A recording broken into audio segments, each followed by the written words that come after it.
My name is Ben Margulies. I'm the postdoctoral fellow on the ERC Diasporas project, and I'm the co-author with Dr. Maria Koinova of the paper Protest in Response to the 2014 Gaza Warfare in the Palestinian Diaspora.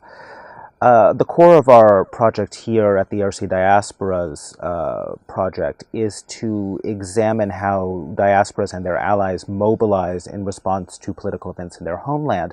This paper focuses on a specific incident, a specific episode of mobilization in response to a specific event, in this case Operation Protective Edge, which was the Israeli military operation in Gaza in July and August 2014. Using data we found in various internet sources, especially a database compiled by a Palestinian prisoner support organization, we constructed a file of more than 2,000 protests that occurred in response to the 2014 Israeli operation in Gaza in about 90 countries and territories, starting just before the actual military operation began and continuing throughout the military operation and into the weeks just after the ceasefire.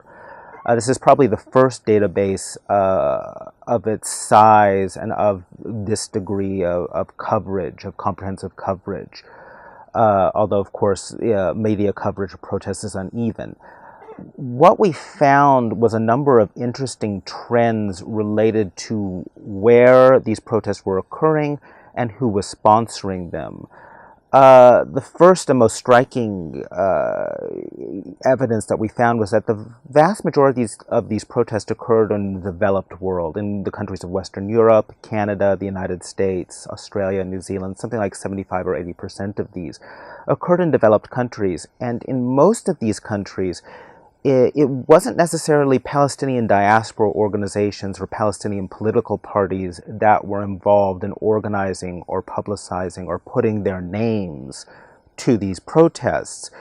Rather, it was most often Palestinian solidarity movements, which may or may not include Palestinians in the diaspora, but are often simply composed of progressive activists with a concern for the rights of the Palestinian people or Palestinian self-determination, who are engaged pretty regularly in lobbying their governments on these issues. So the Association France-Palestine Solidarité in France, for example, or the Palestine Solidarity campaigns in the United Kingdom or Norway. Within that, we found a subset of unusually high degrees of mobilization in countries with an anti-colonial or anti-imperial past, where local activists would identify their struggles with those of the Palestinians. We saw this in Ireland, in the Basque Country, in Iberia.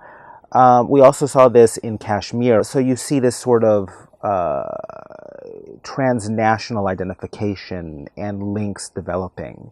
Most developed mobilizations in the developing world occurred in South Asia, in India, in Pakistan, in Bangladesh, where they were sponsored either by Islamic parties or by left-wing or progressive groups, both of which are quite strong in India and Pakistan.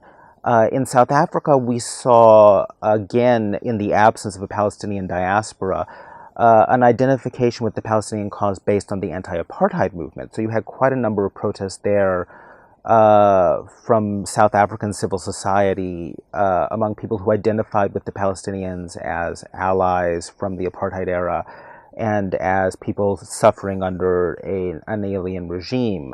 In Latin America, we found relatively few protests, the largest cluster in Chile, which is one of the few places where it was clear that the Palestinian diaspora itself was behind most of the protests, as opposed to solidarity campaigns.